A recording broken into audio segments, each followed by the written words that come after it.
Welcome back once again friend हमारे इस प्यारे से प्लेटफॉर्म पे जिसका नाम है त्रिशांत एकेडमी। और दोस्तों मैं आज आपका मिश्रा सर लेके आया हूँ आपके लिए एक नया वीडियो। दोस्तों वीडियो का नाम है लॉ ऑफ कांस्टेंट प्रपोर्शन। दोस्तों ये टॉपिक आपके लिए बहुत ही स्कोरिंग है और बहुत ही कॉन्सेप्चुअल है।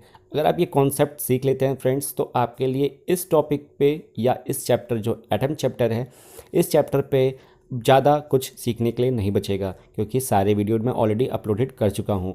ठीक है दोस्तों, तो चलिए लास्ट तक बने रहिए। और हाँ, ये बात इम्पॉर्टेंट है कि दोस्तों इस टॉपिक में कौन कौन से जो क्वेश्चंस हैं वो किस तरीके से और कैसे कैसे प्रेजेंट कर सकते हैं एग्जामिनर आपके सामने, तो वो भी मैं आपके सामने लेके आया हूँ। चलिए दोस्तों उसको एक नज़र डाल लेते हैं। ये देखिए, state the law of constant proportion, ऐसे भी क्वेश्चन आ सकता है।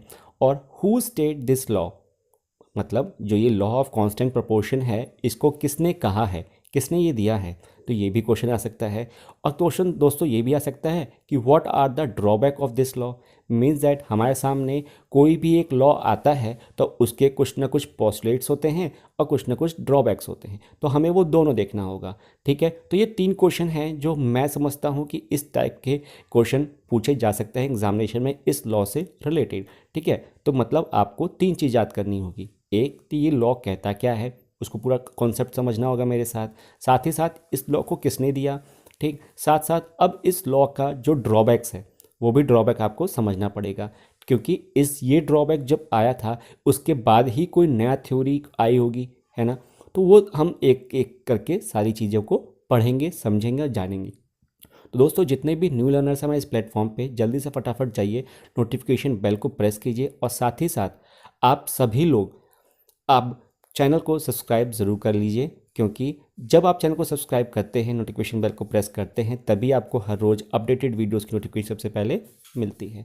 चलिए दोस्तों वीडियो को स्टार्ट करते हैं।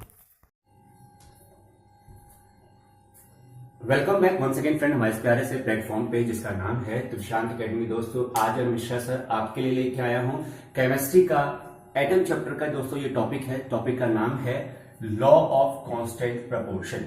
देखिए हमारे जो एटम मॉलिक्यूल हैं ये किस तरीके से कंबाइन होते हैं, क्या लॉ करते हैं, किस लॉ के अकॉर्डिंग ये दोनों आपस में कंबाइन होते हैं, इसी बेसिस पे आज ये चैप्टर है। आपके सामने 2 लॉ आएंगे। पहला ये लॉ है लॉ ऑफ कांस्टेंट प्रपोर्शन है, इसके बाद मैं आपके सामने लेके आऊंगा law of conservation of mass. ठीक है, तो ये 2 लॉ है जिसके प्रिंसिपल के द्वारा कोई भी कंपाउंड में जो भी एलिमेंट कंबाइन होते हैं टुगेदर वो किस रेशियो में होते हैं, कैसे होता है, क्या प्रिंसिपल यूज करते हैं, वो सारी चीजें हम डिस्कस करेंगे वन बाय वन। तो दोस्तों बने रहिएगा लास्ट तक हमारे साथ, और वीडियो अच्छा लगे तो एक लाइक जरूर दीजिएगा और फटाफट इस चैनल को सब्सक्राइब कर लीजिए जितने भी न्यू लर्नर्स हैं। साथ ही साथ नोटिफिकेशन बेल को भी आप जरूर प्रेस कीजिए। ठीक है दोस्तों, चलिए स्टार्ट करते हैं। देखिए हमारे सामने लिखा हुआ है लॉ ऑफ कांस्टेंट प्रपोर्शन, है ना। इसमें दो वर्ड है, एक है कांस्टेंट और दूसरा है प्रपोर्शन।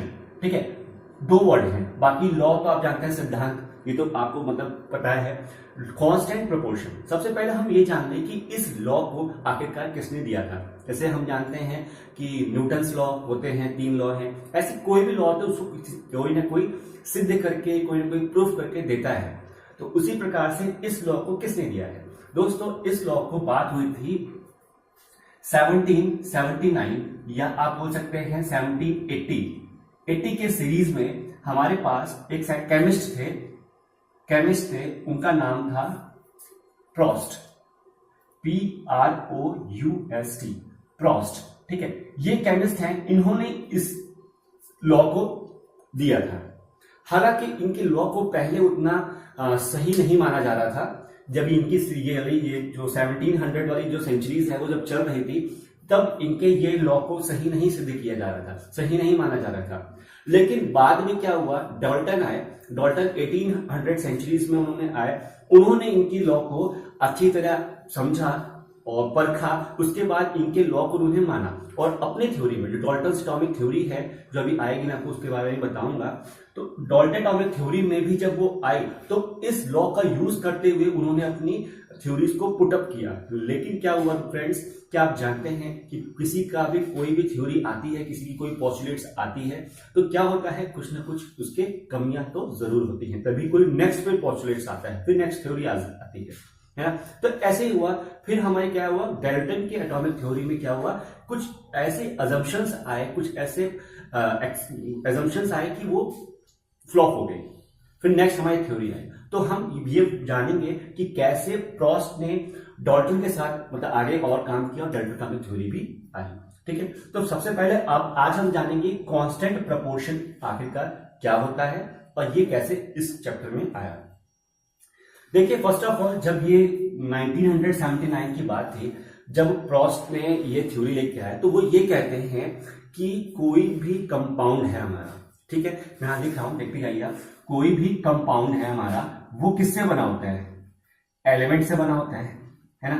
मतलब व्हेन टू और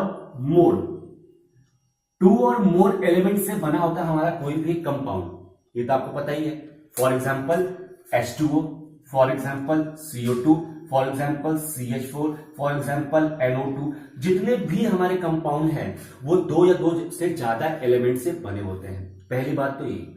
अब दोस्तों इनका कहना यह है कि जब भी कोई कंपाउंड 2 या 2 से ज्यादा बन रहे हैं तो उस टाइम जो भी एलिमेंट आपस में कंबाइन होते हैं, वो आपस में जो एलिमेंट कंबाइन हो रहे हैं, they are of the constant proportion.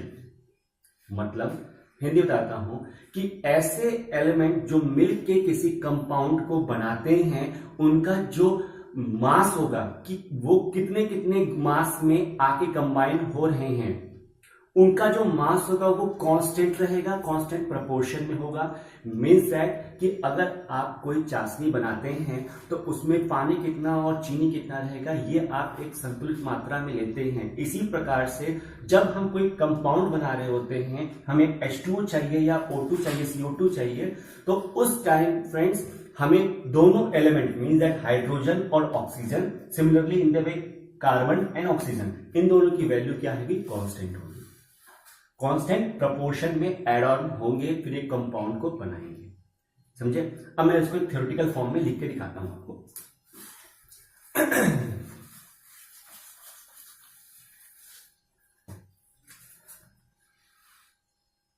This law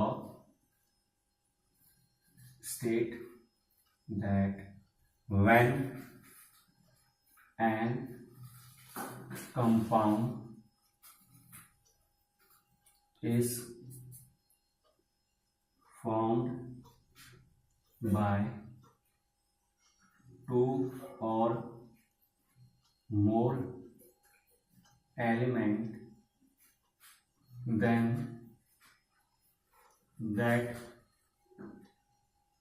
elements are combined in an constant proportion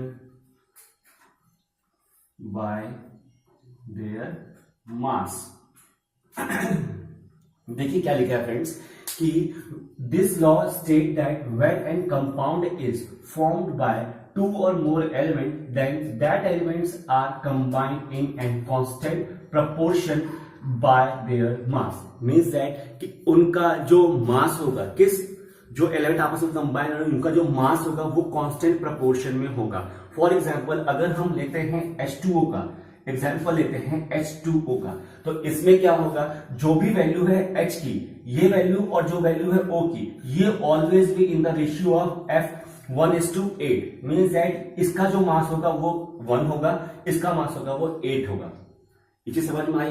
अब ये वैल्यू स्विच भी कर सकती है। फॉर एग्जाम्पल अगर हमने 2 ले लिया, H2O के 2 कंपाउंड ले लिए, ठीक है, तो उसमें क्या होगा फ्रेंड्स, ये हो जाएगा 2 और ये हो जाएगा 16। तो अब हम इसको फर्दर कैलकुलेट करेंगे तो 1:8 फर्दर ये आ जाएगा। मीन्स दैट जो इनका प्रोपोर्शन है, जिस रेशियो में ये मिलके एक H2O का कंपाउंड बना रहे हैं, उस टाइम इनका जो प्रोपोर्शन की वैल्यू है दैट वाज अ सिमिलर। समझ में आई। अब दोस्तों मैं आपको बताता हूं कि ये चीज तो यहां तक समझ में आ गई है। अब आपके एग्जाम में किस टाइप के क्वेश्चंस आ सकते हैं, ये आपको नोट डाउन हो गया, ये नोट डाउन कर लिया तो इसको भी नोट डाउन कर लीजिए। उसके बाद मैं आपको ये बताता हूं कि एग्जामिनेशन में किस टाइप के क्वेश्चंस आते हैं। एग्जामिनेशन में क्वेश्चन आता है कि who gives the law of constant proportion, तो आपके लिए आंसर ये वाला हो जाएगा, ये ठीक। केमिस्ट प्रोस्ट ने ये दिया था, in which year the law of constant proportion was come, तो ये वाला आपका आंसर हो जाएगा। State the law of constant proportion, तो ये स्टेट आपने दे दिया, एक एग्जांपल दे दिया। अब फ्रेंड्स पूछा जाता है कि कुछ ड्रॉबैक्स भी है क्या लॉ ऑफ कांस्टेंट प्रपोर्शन की, मतलब ये तो इनकी थ्योरी हो गई, प्रोस्ट ने दिया ये, लेकिन इनकी थ्योरी के ऊपर कुछ क्या ड्रॉबैक्स भी हैं, तो हाँ डेफिनेटली ड्रॉबैक्स हैं। कैसे ड्रॉबैक्स हैं दोस्तों, जब हम ये बात कर रहे हैं कि they are in the constant proportion by their mass, है ना, ये हमने क्या बोला, constant proportion by their mass है। और हम जानते हैं कि अगर कोई कंपाउंड एक ही, मतलब फॉर एग्जांपल अगर हमने ये लिया है CO2 लिया है ना, अब इसमें क्या होगा, आप जानते हैं कि कार्बन का एक स्पेसिफिक मास होगा और O2 का एक स्पेसिफिक मास होगा, दोनों एक कांस्टेंट प्रोपोर्शन में होंगे, कंपाउंड बना दिया। लेकिन फ्रेंड्स क्या होता है कि कार्बन के अपने खुद के तो आइसोटोप्स हो सकते हैं, है ना, आपने आइसोटोप्स पढ़ा है ना, मेरे वीडियो में मैं एक वीडियो में डाला था, तो इसके खुद के भी आइसोटोप्स हो सकते हैं, जो वो आइसोटोप्स जिनका खुद का एटॉमिक मास डिफर होता है। ऐसे आइसोटोप्स होते हैं जिनका खुद का एटॉमिक मास डिफर करता है, अलग अलग होता है। तो अगर हम कार्बन कंसीडर करते हैं तो कौन सा कार्बन कंसीडर कर रहे हैं, हम जब कंपाउंड कोई बना रहे होते हैं तो उस टाइम हमें बताना पड़ेगा कि हम ये वाला कार्बन यूज करें, हम ये वाला कार्बन यूज करें। मींस दैट कहने की बात ये है कि विद इन एन एलिमेंट, हम जब ये बोल रहे हैं कि elements are combined in a constant proportion, तो एलिमेंट्स के अंदर खुद उनके खुद के अपने अपने आइसोटोप्स हैं, तो ये कैसे हम प्रूफ कर पाएंगे कि हमारा जो कंपाउंड बन रहा है वो कांस्टेंट प्रपोर्शन में होगा। ठीक है, तो ये बात यहां पे डिफर कर जाती है, ये एक मेन खास ड्रॉबैक है जो कि प्रोस्ट ने उस टाइम वेरीफाई नहीं कर पाए, और इसीलिए इनकी जो ये लॉ है कांस्टेंट प्रपोर्शन का वो उतना वैलिड नहीं प्रूफ हो पाया। हालांकि इसको इनका साथ देते हुए आगे डाल्टन एटॉमिक थ्योरी आई थी, लेकिन वो भी बाद में फेल हो गए इसी बात पे, वो हम जब डाल्टन एटॉमिक थ्योरी डिस्कस करेंगे उसमें हम डिटेल में बताएंगे। लेकिन आप ये समझें कि लॉ ऑफ कांस्टेंट प्रपोर्शन क्या है। ठीक है, अब हम बात करने वाले हैं आपके सामने कि कैसे दो एलिमेंट आपस में कंबाइन होते हैं और कैसे वो एक कंपाउंड बनाते हैं। फ्रेंड्स, जब भी कोई दो एलिमेंट है, फॉर एग्जांपल अगर अभी हमने देखा है H है और O है, फ्रेंड्स होता क्या है कि इनके हाइड्रोजन के पास एक एटम है, ऑक्सीजन के पास अपना खुद का एक एटम है ना, उन एटम्स में इलेक्ट्रॉन, प्रोटॉन, न्यूट्रॉन, न्यूक्लियस सब कुछ होता है, ये तो आप सब जानते हैं।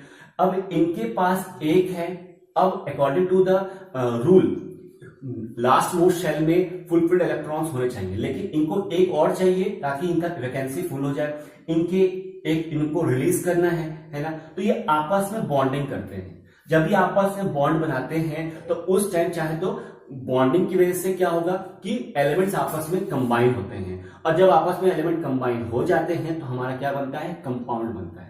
तो इस प्रकार से कंपाउंड बनता है। लेकिन फिर से वही बात आती है कि अगर वो कांस्टेंट प्रपोर्शन में नहीं होंगे तो वो एक स्पेसिफिक डिजायर्ड रिजल्ट में हमें नहीं दे पाएंगे जो हमें कंपाउंड मिल रहा है। ठीक है, तो ये प्रिंसिपल हम यूज करते हैं कांस्टेंट प्रपोर्शन में।